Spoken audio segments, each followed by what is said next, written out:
B.Ed second semester 1.2.9 first up suggestion. So let's see and watch. 1.2.9 first up 2 marks question নিম্নভিত্তিক পরীক্ষা নম্বরভিত্তিক পরীক্ষা দুটি পার্থক্য 2 নম্বর question number পদ্ধতির তুলনায় গ্রেডিং পদ্ধতির সুবিধা আলোচনা করো 3 নম্বর জীবনশৈলীর প্রশিক্ষণের দুটি পরিচিতি লিখুন 4 নম্বর বুদ্ধাঙ্কের সংজ্ঞা লিখুন বা ইন্টেলিজেন্সি আইকিউ ডিসলেক্সিয়া কি লক্ষণভিত্তিক পরীক্ষণ কি নির্দেশনার জন্য পরীক্ষার্থীর কোন কোন তথ্য প্রয়োজন সংগঠনমূলক যথার্থতা কাকে বলে এবার আসি গ্রুপ বি 5 মার্কের কোশ্চেন বুদ্ধির অভিক্ষা বলতে কি বোঝায় শিশুদের বুদ্ধির পরিমাপ শিক্ষার ক্ষেত্রে কি গুরুত্বপূর্ণ ভূমিকা গ্রহণ করে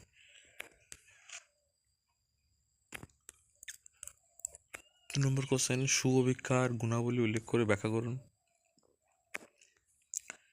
3 নম্বর কোশ্চেন আত্মবৃত্তিমূলক পদ্ধতি কিভাবে মূল্যায়ন পদ্ধতিকে সাহায্য করে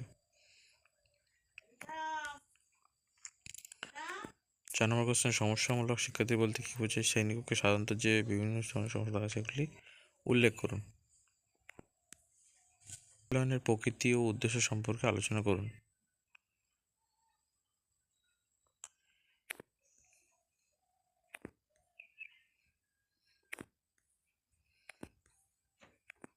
6 নম্বর গঠনমূলক ও সমষ্টিমূলক মূল্যায়নের মধ্যে পার্থক্য লিখুন ফর্মেটিভ অ্যান্ড সামারেটিভ অ্যাসেসমেন্ট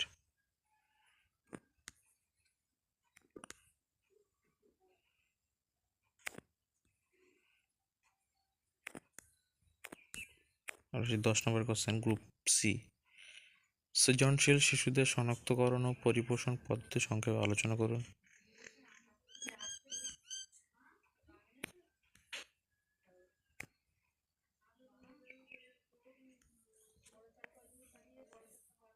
2 নম্বরে সৃজনশীল শিশুদের শনাক্তকরণ পদ্ধতি আলোচনা করুন এবং 3 নম্বর লাস্ট সৃজনশীল শিশুদের পরিপোষণ পদ্ধতি আলোচনা করুন এই ছিল 10 নম্বর 3টে কোশ্চেন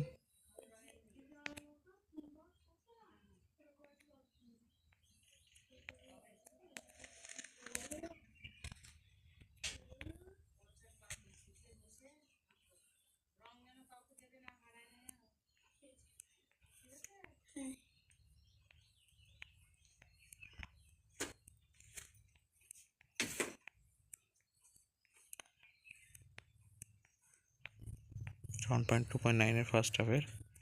সাজেশনের মধ্যে এই কোশ্চেনগুলো রেখেছে ভিডিও ভালো লাগে থাকলে লাইক করবেন শেয়ার করবেন এবং চ্যানেলটিকে অবশ্যই সাবস্ক্রাইব করবেন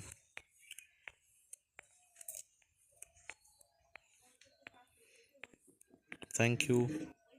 এভরিওয়ান